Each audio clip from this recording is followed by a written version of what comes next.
All right, folks, we have the final three chapters. Chapter 10 is so short. Three chapters of Yes. the book of Esther remaining. Let's go ahead and jump in. What we talked about 2 weeks ago is the setup for the downfall of Haman, where we had the feast where Esther finally laid out in front of the king what was going on. And Haman was taken and hung on the gallows that he built for Mordecai. Um, and that brings us to our he is hung, the plot is revealed, but the thing is, the Jewish people still aren't saved yet. The villain is taken out, but the villain's plot is still in place. Mhm. So we begin today with the king and Esther talking. So, Mhm.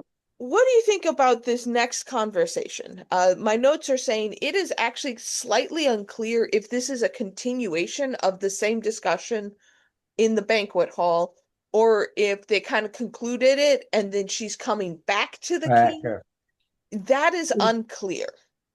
Hmm. But we have this next scene where Esther has to ask the king for a second thing.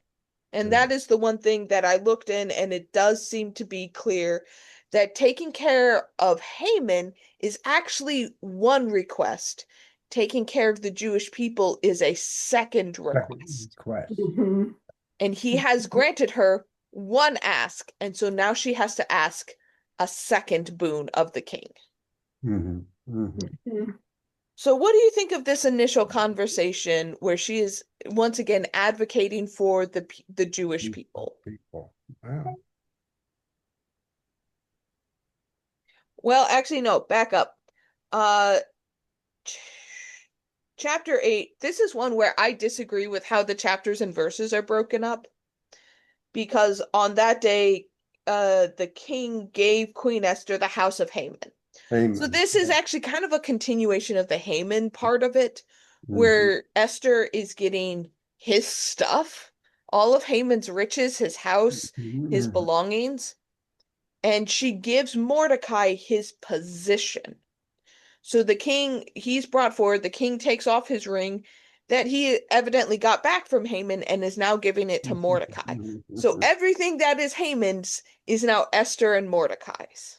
Hmm. So that's why that counts as request one. So what do you think of that as kind of a role reversal of, well, we had Haman, Haman is out of the picture, now all of his stuff is given to Esther and Mordecai. Is that a adequate punishment?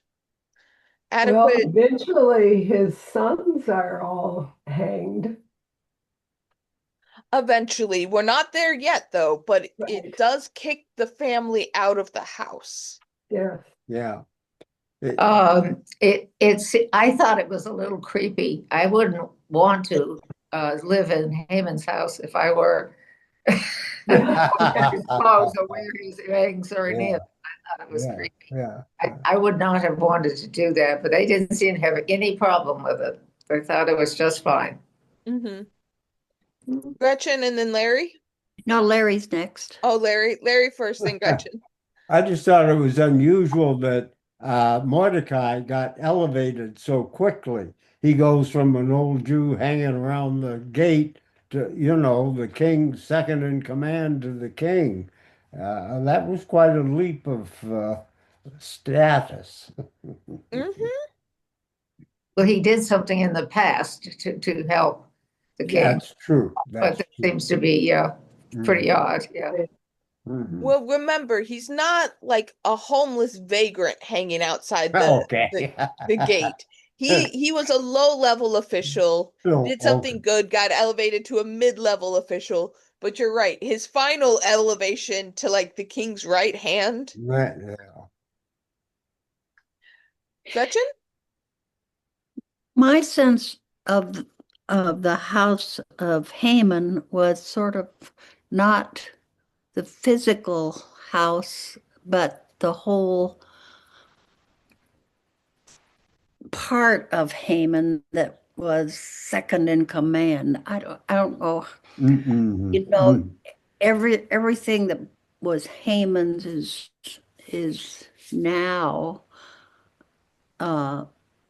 Esther's.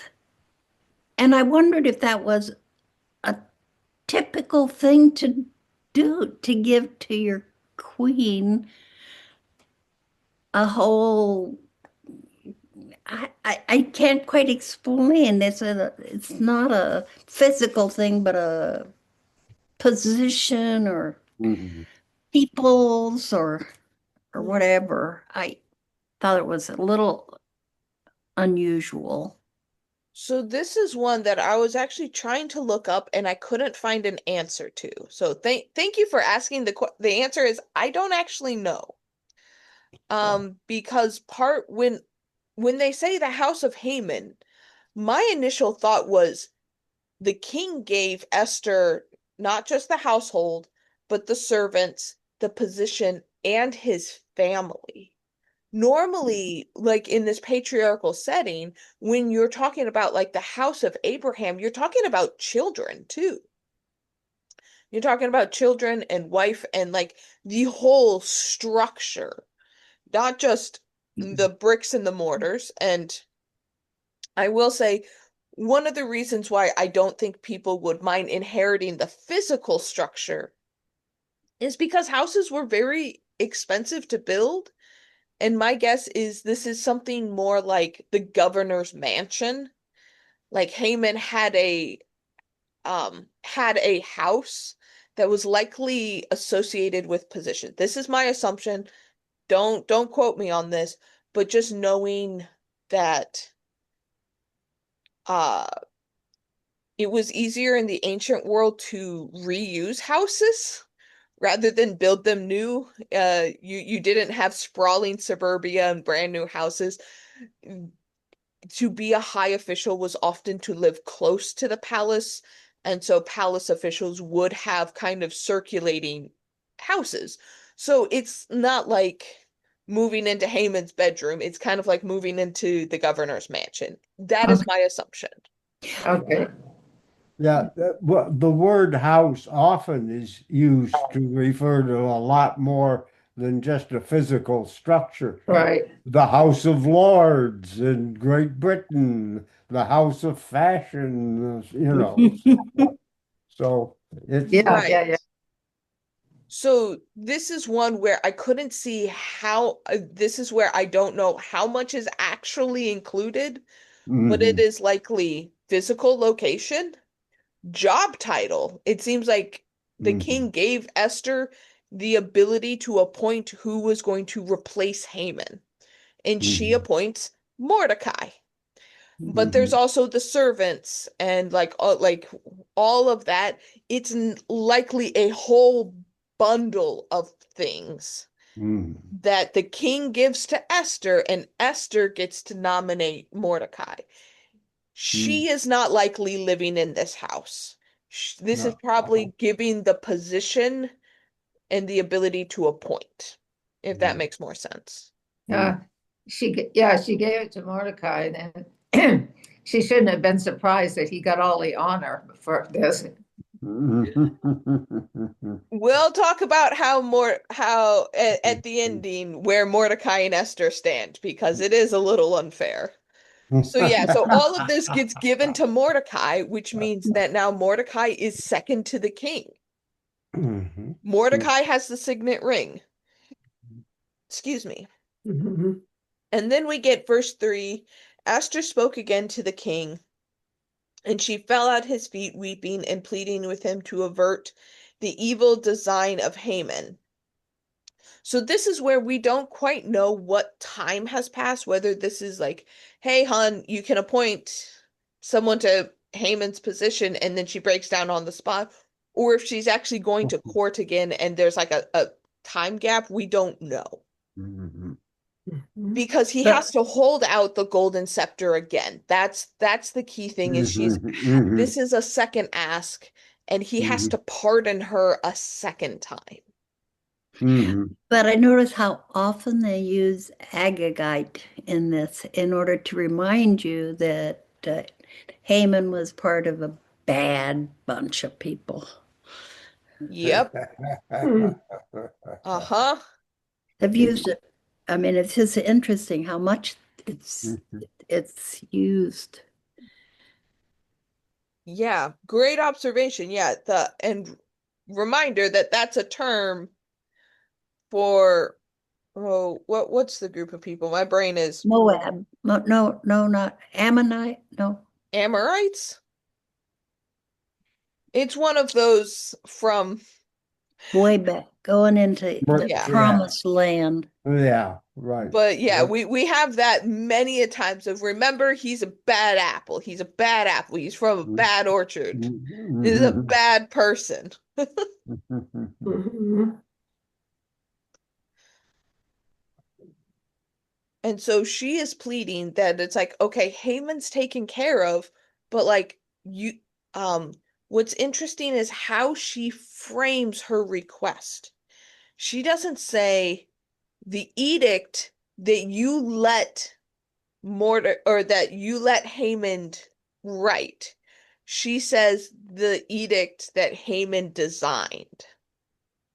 Mm. Did you all notice that she doesn't actually mention that the king is also culpable? She pegs it solely on Haman.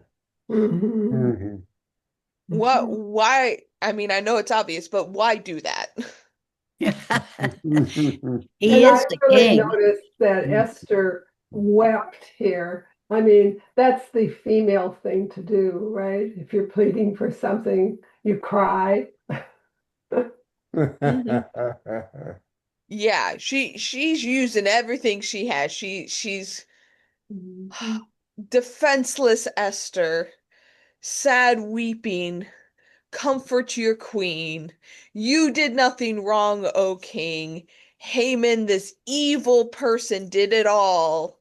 But Mhm. we need to save my people. Mhm. You get the sense that the king is not too smart. Mhm.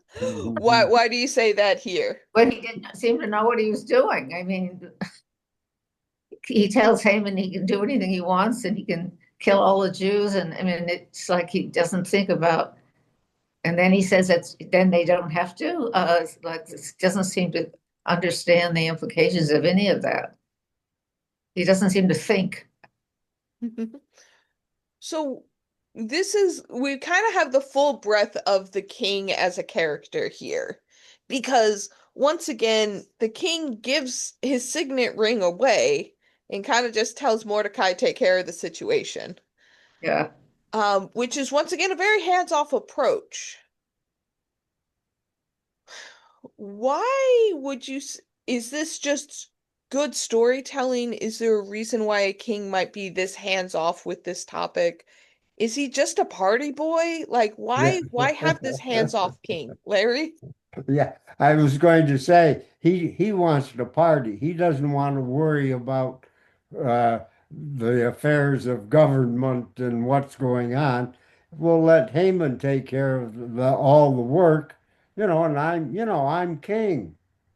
I'm just going to have a good time. Fair enough. Yeah, Clay? But he does take responsibility for it, even though he puts it back onto someone else to write it. He does declare that, was it verse 8, that you can write what you please, but in the name of the king, Hmm. with Yeah. regard to the Jews, and seal it with the king's ring. So he is taking some responsibility for this, even though someone else will be writing it and everything. Would that have been very common for him to phrase it that way and just assume, that it will all be taken care of? So Yeah. that's He's more good. of the king is delegating responsibility. He does that all the time. Mhm. So here is the interesting thing, and I think this is played out in government throughout history up until this day, and it's an interesting contrast where we have one edict for one day of violence, 12 months from when it's written, and it means everything to one group of people who is a minority in the region. Hmm. Mhm. And so there's something that for the king is probably just a date on the calendar where something is happening with a minority in his empire. I don't know if he's a hands-off king or if he is just dealing with other state matters. Who's attacking me? Where are my armies? What are the taxations? What are the things that deal with most of the people in the empire? And now the queen is crying because she's like, there's this edict that's horrible that is affecting my people on one day in what is it? So we're in the third month and it's on the 12th month. Many months from now, there's this horrible thing that's going to happen across your kingdom to a minority group of people. We need to change it. And he might be like, man, I have to go over the budgets and do all these things. I don't have the bandwidth to deal with this problem that affects one group of people one day a year, 6 months from now. Mhm. And that the delegation is actually part of the, hey, I understand this is a big deal. I don't have space in my calendar to approve this, if that makes sense. Hmm. Yeah, Gary? I, I'm not comfortable with that. I think he's in 100% in support. He says it should be done in the king's name and seal it with the king's ring. And then you know, the, they're going to use all these scribes and Hmm. couriers.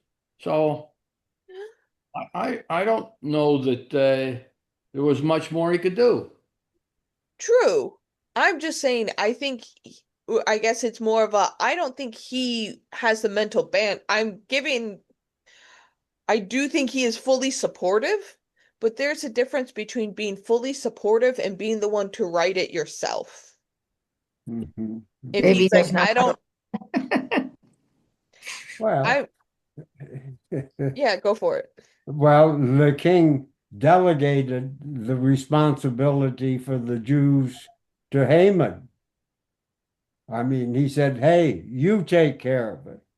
And now he's doing the same thing. Yeah, Only Esther's convinced him now to save the Jews. He says, "Fine, you do it." yeah, but it was Haman's idea. Yeah. He Yes, had the idea and the king, it was just a sucker. And sure, whatever you want, go ahead and go do it. ahead and do it. Yeah. It kind of makes me think of how legislation today works. That we expect our representatives and our senators to be the ones in the room writing and arguing and all of that. But when you look into it, the people on the Senate floor or in the House of Representatives, they're not the ones actually penning the words of the bills we pass. Mhm. Those are done by outside groups or done by interns or by the underlings, Lobbyists. the lobbyists, and like all of those other things. By the time it gets to the senators and the representatives, it's actually like most of the way there. Now they can tinker with it and do all those things, but they have delegated that because they have enough to do. And I think that's more what I'm suggesting here is like the king is supportive, but he's like, yeah, I don't have time to write this. Go write it and we'll approve it.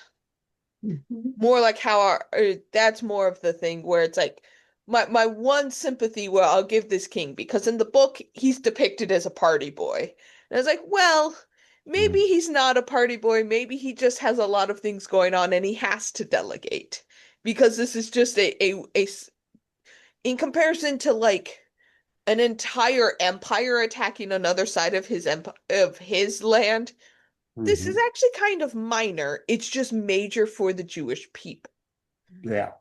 Do you think he has any sense of any feelings about Jews in particular? I mean, there's no sense that and then how are they going to get everybody to kill the Jews? How are they going to poison? I don't understand. It Mhm. because later on they talk about these the evil people or the bad people that are,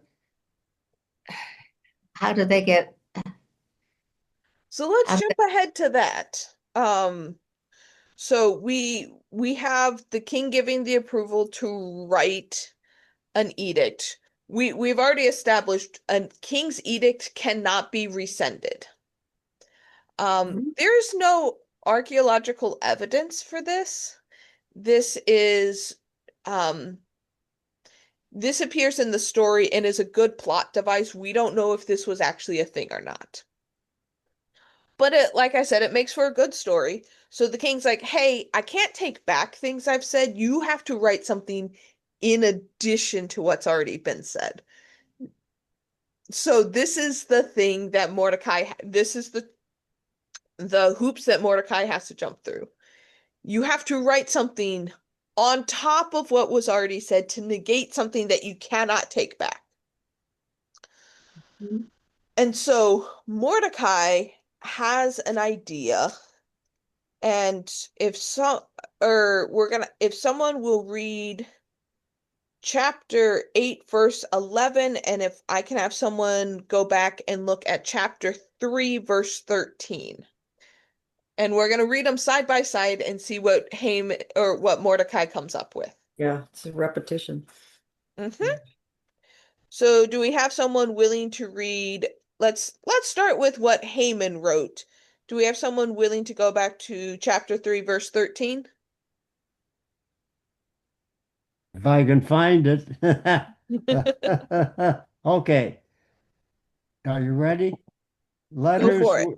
Okay. Letters were sent by couriers to all the king's provinces, giving orders to destroy, to kill, and to annihilate all Jews, young and old, women and children, in one day, the 13th day of the 12th month, which is the month of Adar, and to plunder their goods. All right. So that was the bad one that went out. Notice the words. plunder? Now, can I have someone read chapter 8, verse 11? Sure, I can do that. All right. Thank you, B. Okay, it's kind of a continued sentence. I'm going to start up above it. Then he sent the letters by mounted couriers riding on swift horses that were used in the king's service, bred from the royal stud, saying, and this is the verse of 17, saying that the king allowed the Jews who were in every city to gather and defend their lives, to destroy, to kill, and to annihilate any armed force of any people or province that might attack them, children and women included, and to plunder their goods.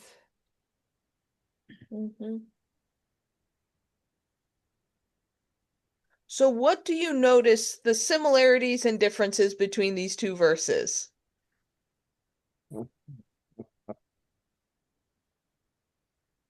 I get lost completely. Instead of annihilating the Jews will now annihilate others. Yeah. On that specific day. Yeah.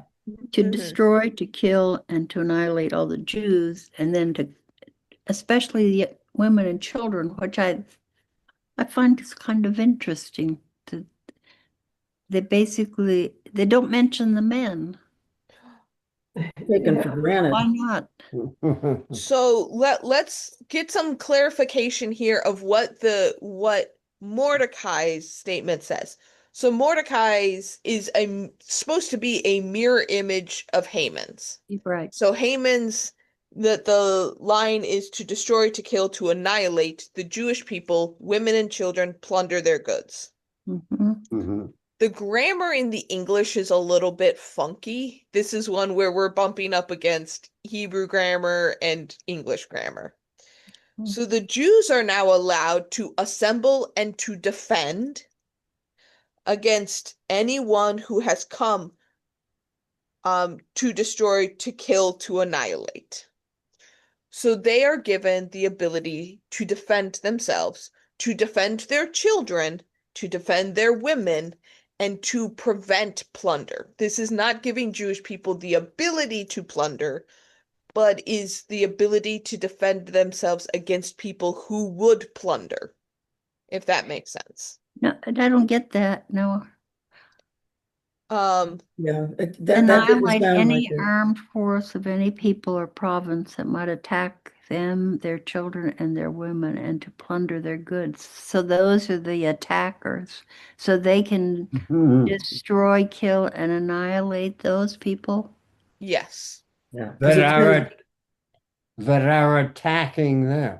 it says with their women and children, Yes. part of the attackers. Yeah. Yeah. So But they can't plunder their goods. it is very specific, at least in what I was reading, it is very specific that the Jewish people are not plundering. Okay. This is entirely defensive. Hmm. Yeah. They are given permission to kill if people attack. Well, but then there's that part when you read to the end of chapter 8 where it says, in every province and every city, wherever the king's command and his edict reached, there was gladness and joy among the Jews, a feast and a holiday. And many from the peoples of the country declared themselves to be Jews, for fear of the Jews had fallen on them. Yes. Mhm. So this is not a perfect one-to-one, but here is a comparison in American history that comes to mind at this moment. So you have the different groups in the civil rights movement. You had specifically a large contingent of nonviolent people who were committed to nonviolence. Excuse me. And then you had people like the Black Panthers who said, if they're coming at us with guns, we will have guns to be defensive. It wasn't, if you read the ideology of the Black Panthers, it was not to hunt down people who were opposing them. It was to defend against other people who had guns.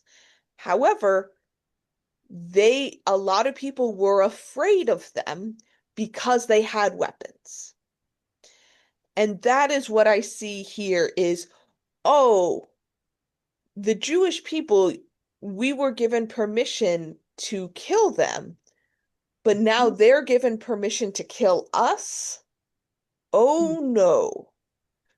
Beforehand, if the Jewish people killed us, it would be considered murder. Now they're given permission to defensively kill us. This is no longer a defenseless group of people. So that is the thing that I would think about as like a comparison. Yeah, So Gretchen? the expression is turnabout is fair play, except for the plundering part. Why is that accepted? Not as accepted, but why is it an exception? Why can they can kill the person, they can destroy, they can't take their stuff. Is that what I'm reading? This is one I'm actually reading it again. It is slightly ambiguous. I would like to see, didn't have time to read all of I don't have a specific commentary for this one. This is one place where I would love to go into the library and see what the history of interpretation is. I don't actually know. It looks to me like they were told they could plunder, not they. Yeah, it does me too. Okay.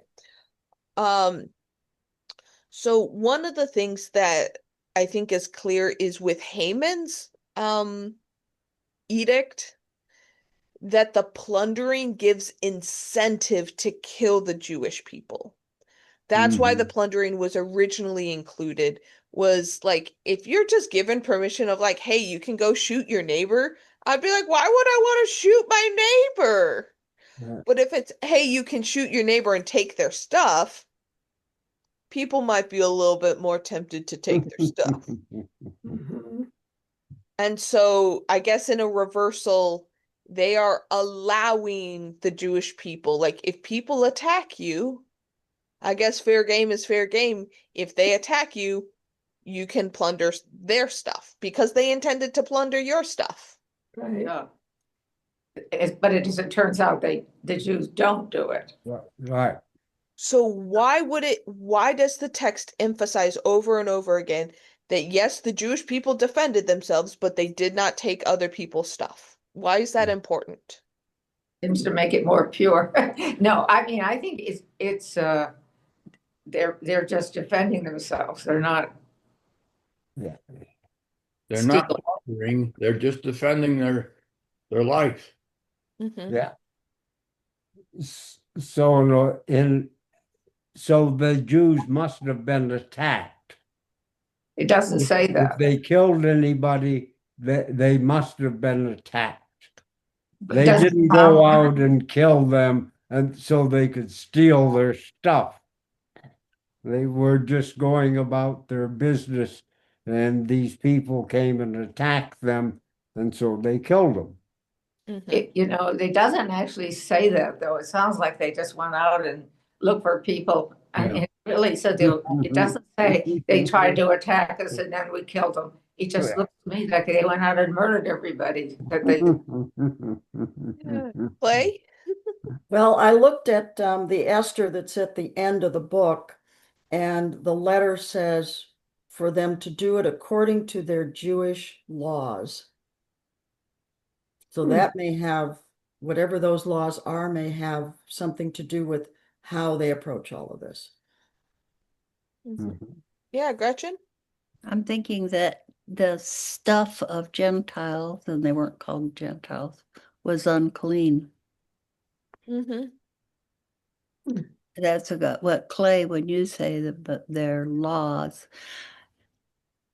Now let's think about this related to all of the things when they went into the promised land and they were supposed to annihilate.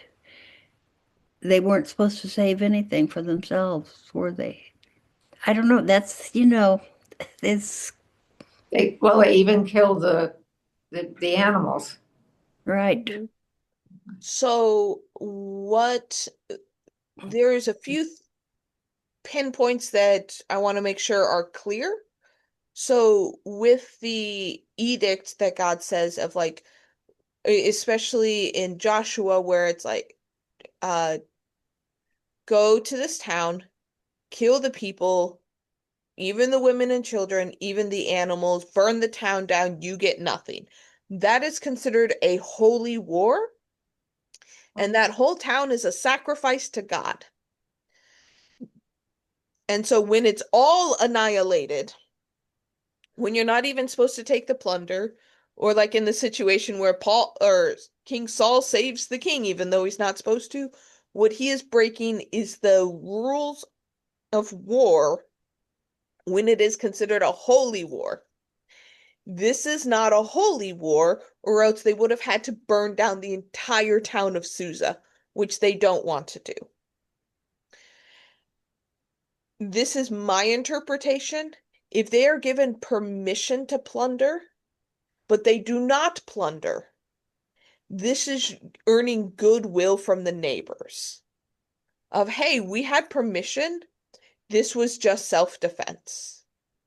That is good public relations. Uh-huh. In the same way that it's like we have laws today that like, hey, if someone breaks into your house, you have permission to defend yourself. However, you don't then have permission to go to the thief's house and steal their stuff. Yeah. And so this is one of those where they are allowed to have an eye for an eye and a tooth for a tooth, but they only take the eye and not the tooth. Um, and so Sue, to your question or to your comment of this doesn't look like defense, this looks like the Jewish people going like on the offensive.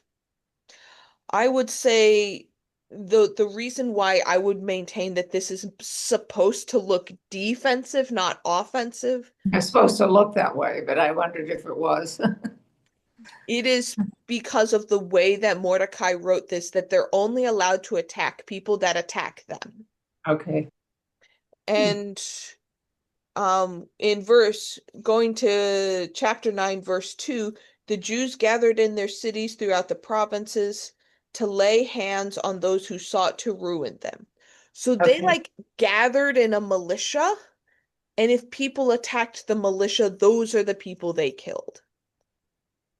That is at least how I am reading this. I mean, you all are more than able to disagree with me if you want, but it seems like the Jewish people gathered, and then if people attacked them, they retaliated. Mhm. Yeah, I guess I was paying more attention to the numbers that. Right. hmm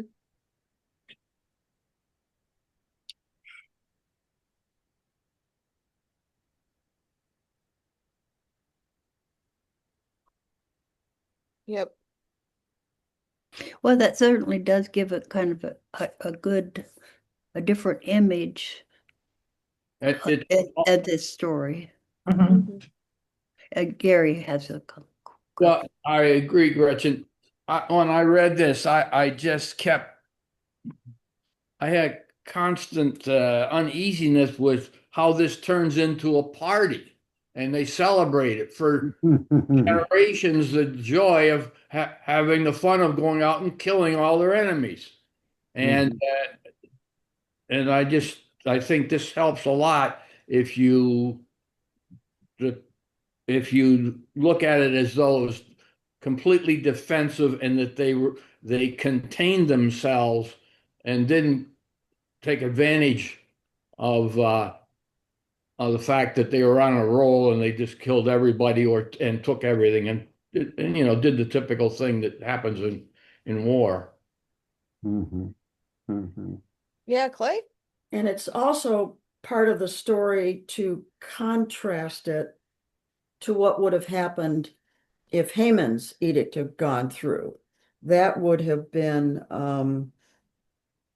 they would have been crying and wailing. They would have been fasting. So this is in contrast to that. They're not fasting.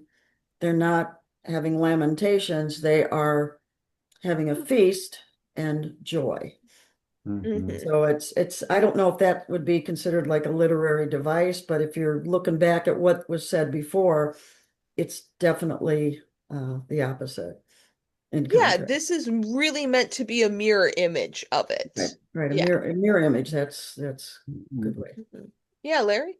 If you sort of depict the Jewish people like the Texans that were in the Alamo, and the Mexicans come and attack them, and they're shooting Mexicans, you're going to feel badly about the people in the Alamo, not the attackers.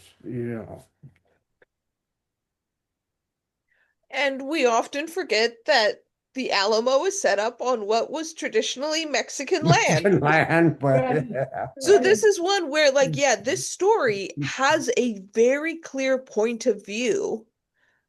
And that's one of the things that I don't want us to lose sight on is this story is written very purposefully for you to be, yay, Jewish people. And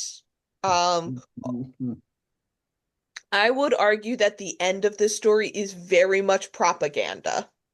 You all know propaganda, good storytelling, whatever have you, the fact that the Jewish people were angels and they only killed the attackers and they took nothing from them. That to me just is not realistic. That's not how things go down. We don't know how historical this story is, but it is very much designed to make you feel sympathy for the perspective of the people that it is writing about. That said, I had lunch with Rabbi Alicia last last week, I forget which day, and I was mentioning to her how much you all have loved this story and how you were excited for the actual festival of Purim. And she made a comment, and I was joking about like, well, we have like the last chapter to go where there's a bunch of killing. She's like, yeah, there's a reason why in the celebration that you all are going to, they only cover to chapter 8.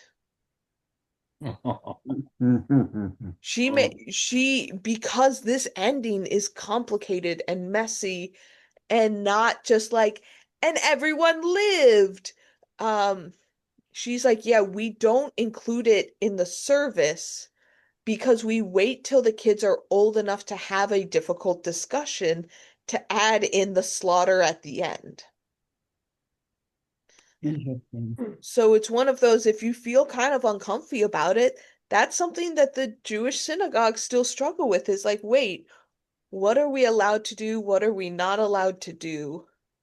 What is considered fair retaliation? What is considered as, in one light, could be retaliation, but in another light, could be aggression? How do we understand this? Because the story ends with people afraid of the Jewish people. Not just like celebrating, yay, these are good neighbors, but they're afraid of them.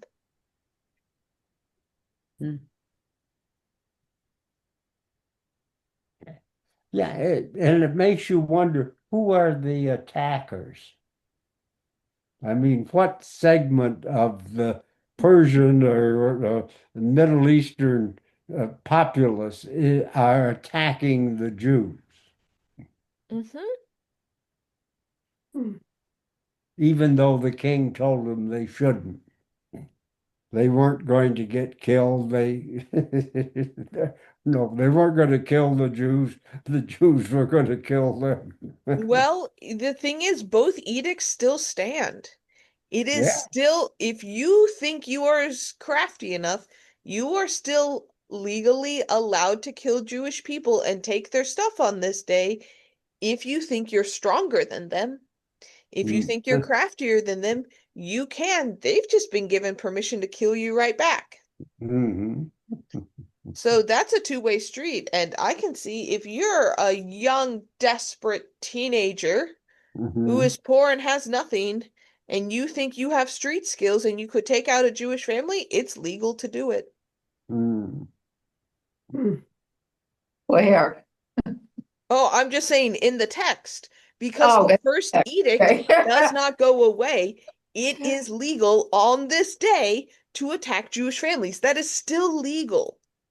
I see. Okay, so some people feel they are doing something legal if they go and attack a Jewish family because the king told them they could, even though he changed his mind and said they couldn't. It's not that, no, correction here. The king was very clear, I cannot resend an edict. Right. So the king never said you can't kill Jewish people. He only said the Jewish people can fight back. True. And they do. And they do. Which Okay. means some people wanted to take that gamble. They wanted to see if they could get away with it.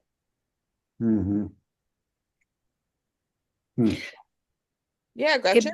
But it seems to me the people who would attack the Jews would be at an economic level lower than the Jews. You have some reason to. If you were lower, you could gain something. So likely people who were desperate or opportunist would be the ones likely to attack, yes. If you have nothing to lose, then you have nothing to lose. Which is why I always say desperate people do desperate things. Yes. Yeah, Gary? It doesn't really say, except for getting the goods. It doesn't really say.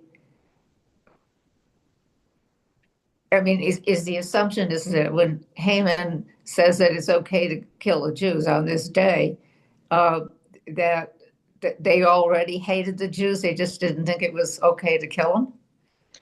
It would have still been counted as murder if they killed the Jewish people without Okay. this edict. Okay. But my guess is, or because we see this in any diverse metropolitan society that has developed, there often is struggles with acceptance of the newest wave of immigrants. And so there was probably racist things being said about the Jewish people. There was probably discrimination that was happening. There was probably prejudice. And so some people probably were opportunist, and some people may have actually hated the Jewish people because they were the latest wave of immigrants. That's pretty standard throughout history, unfortunately. Mhm. Yeah, I saw your hand, Gary. Did you have a thought? Yeah, I just think it's kind of interesting that the Jews did not, they felt they needed the king's permission to defend themselves. Yes, they did. So technically, before Esther's edict, there was permission for everyone to kill a Jewish person. But if a Jewish person killed a regular Persian person, they would be tried for murder. Okay, so that's the ground rule I didn't know. Yeah. This is once again, unfortunately, we have an uncomfortable parallel in the American South that for a while, um, the law would turn a blind eye to lynchings, but if a black person killed a white person, they would go to court, even if they were defending themselves against getting lynched. That would be a parallel. So yes, before the king's edict, it was against the law for them to defend themselves. Wow. Well, that makes a lot more sense. Mm-hmm. There's still a lot of killing, isn't there? Yeah. So the edict goes out to Ethiopia to India, basically, because that was the size of the empire. And I know this group has always talked about numbers, and yes, here the numbers are made up and inflated.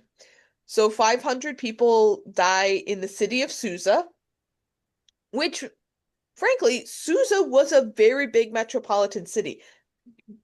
It's a lot of people, and actually not as much as I expected that number to be. There seems to be a second day. The tradition has a discrepancy of which day was the killing day. One part of the tradition says it's on the 13th day. Another tradition says it's on the 14th day. And how they distinguish this is there's one day in the city and one day like in the farmland outside the city area. And so because it's a feast, they do the 14th day because it's a Sabbath day, and so it's a Sabbath feast. So that's how you get those numbers. There's a little bit of an explanation here. You get a little explanation that like, hey, this is a feast day, give money to poor people, celebrate by eating and drinking a lot. Institute this and celebrate it every year so you don't forget, which, you know what? The Jewish community is still holding feasts and celebrating it to this day. So successfully followed those instructions. And then we get a little bit of an outro where we see a little bit of like a recap of what happened, that Esther did this, Mordecai did this. But then we have the short chapter of chapter 10. The longer version ends differently, wraps things up differently, but if we're going with the Hebrew version, we have this little piece where we get the king laid tribute on the land and on the islands and all the seas, and he did many, many acts of power. But what was fascinating, I wonder if you caught this, uh, instead of listing all of the things that the king did, are they not written in the annals of the kings of Media and Persia? Did that refrain Sound familiar to you all? Yeah.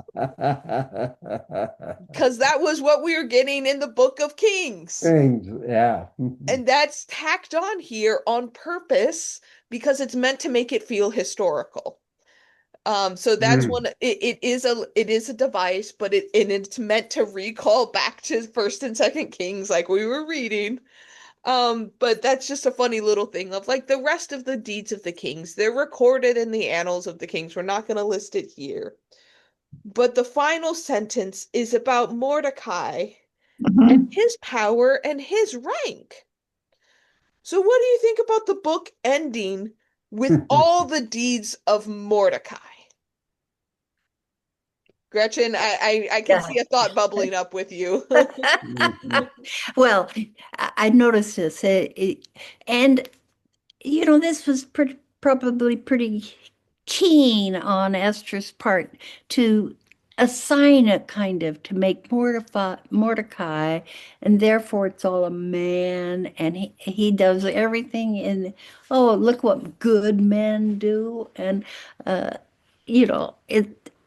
is the book's name Mordecai? No, the book's name is Esther, but Mordecai gets the credit for all she gets the festival. Esther gets the festival. He gets the manly stuff, the credit for Well, everything. she did ask him to take care of it. She did delegate to him. It isn't so that he snatched it. He didn't snatch it from her. Yeah. Yeah, Larry?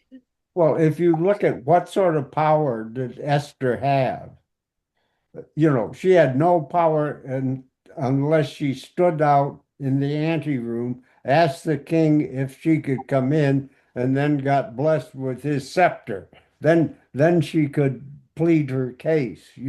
So this is meant to show, yeah, this is the way things are.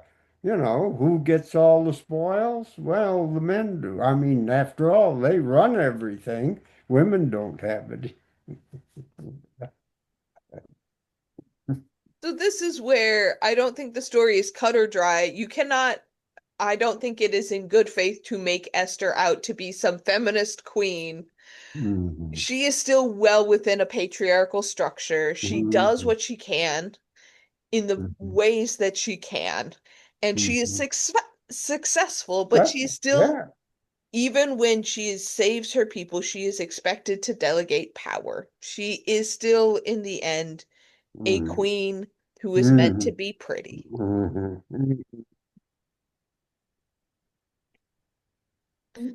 So we're almost at time. I'm curious what you think. That brings us basically to the end of the book. What did you all think of the Book of Esther? Final thoughts, conclusions? Mhm.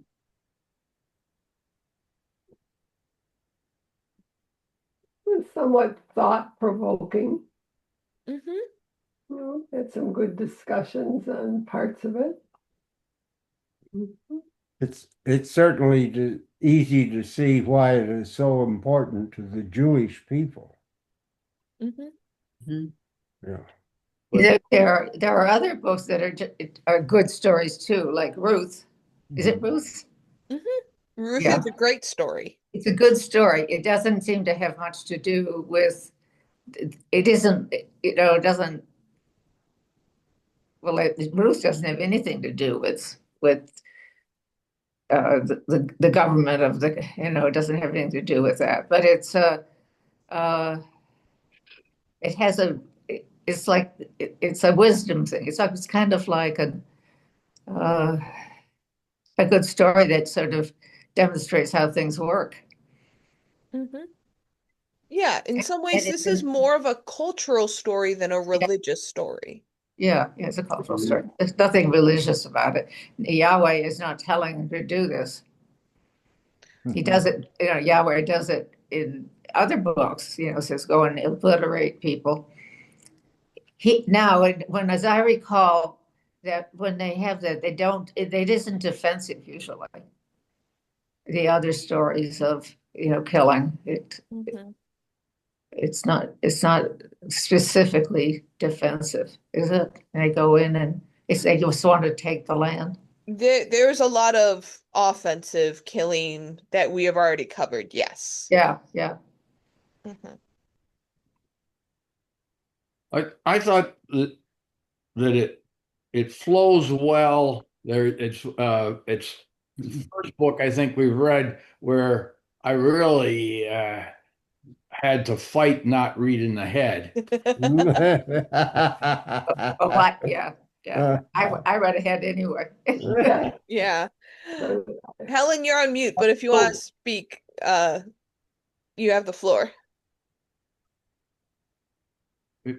Me? Oh no, I'm sorry. Who? No, Helen's muted. Oh, I'm sorry. yeah, she's muted.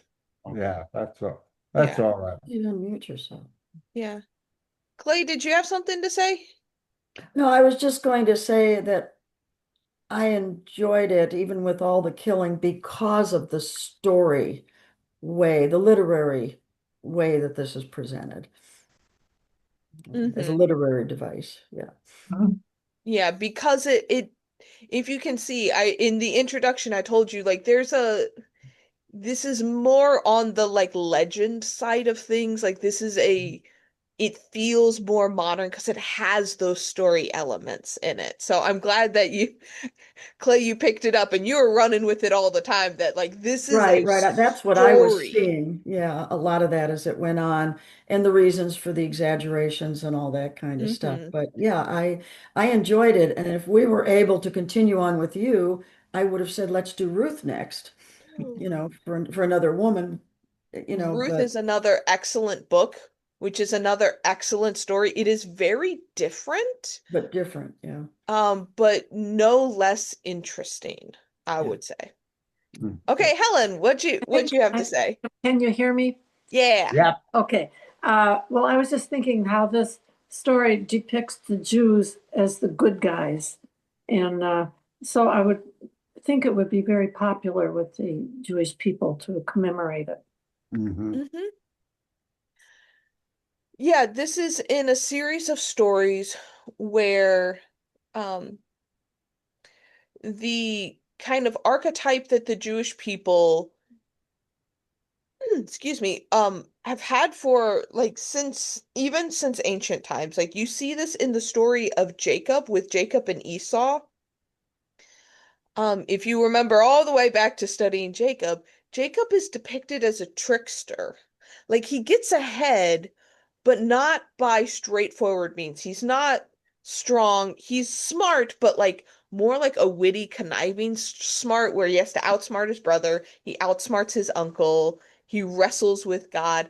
And that kind of archetype stays with the Jewish tradition for a long time where it's like the Jewish nation is a small country, but they win, but like people attack them, but they're defensive.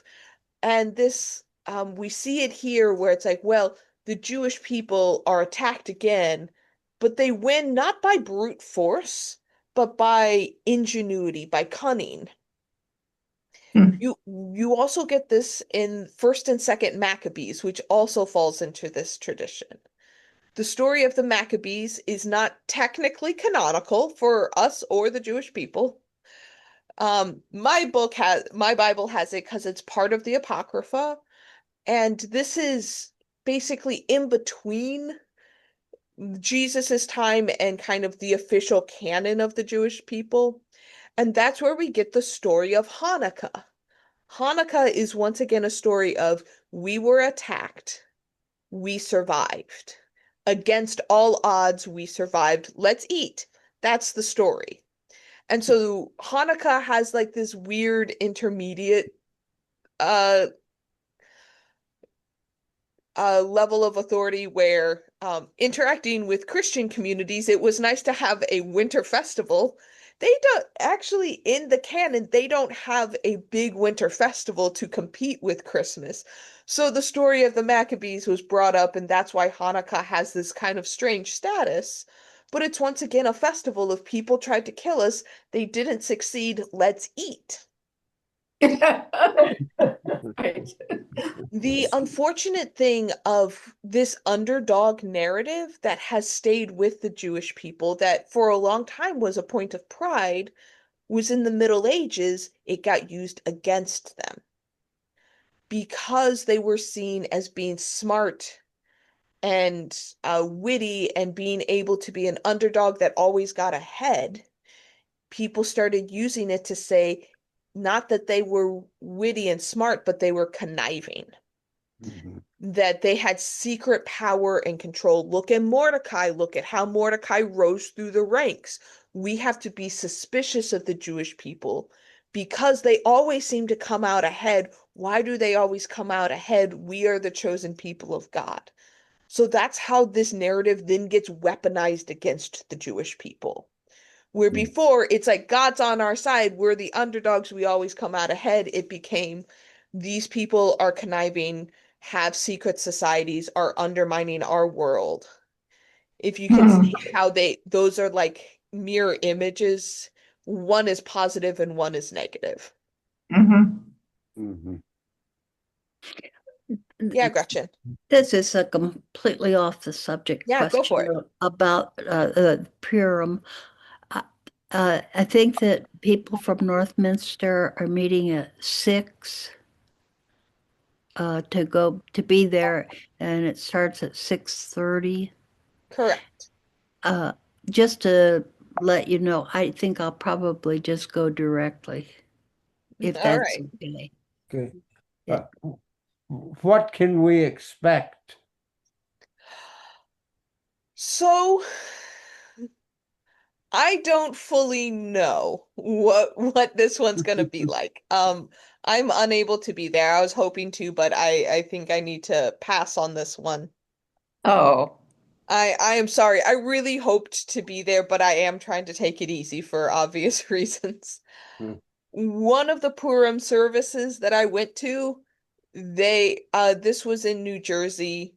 Um they did a full retelling of the story, like beat by beat, not like a scriptural retelling, but in a similar way of like a pageant, like a Christmas Eve pageant, Okay. except there's a tradition of doing this in costume, and it was Star Wars themed. And so Mordecai was Darth Mordecai.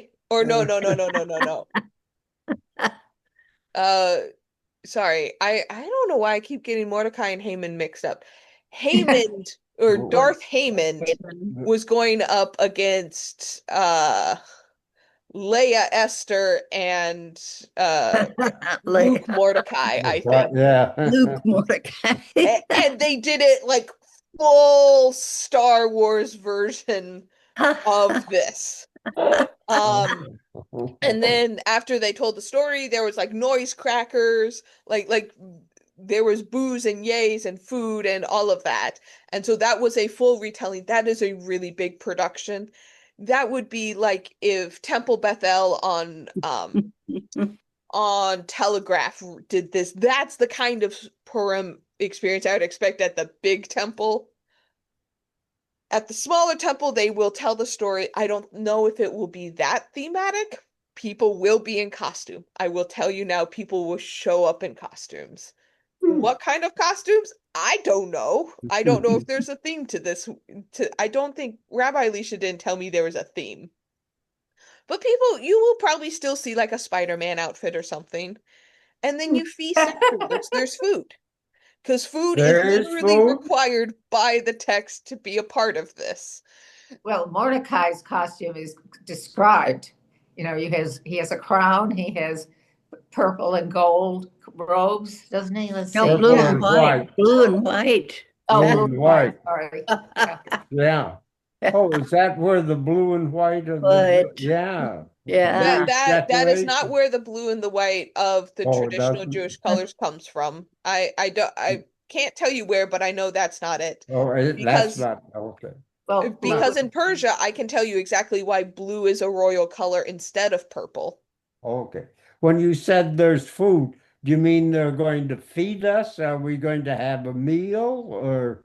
probably have My cookies. biggest thing, I would go look at the Congregation Shir Tikva website, see if they have it posted. When I've gone, it's more like it's not like there's going to be a sit down meal, but more that there's like snack food. Oh, shame. Yeah. There's going to be cookies and cakes and drinks.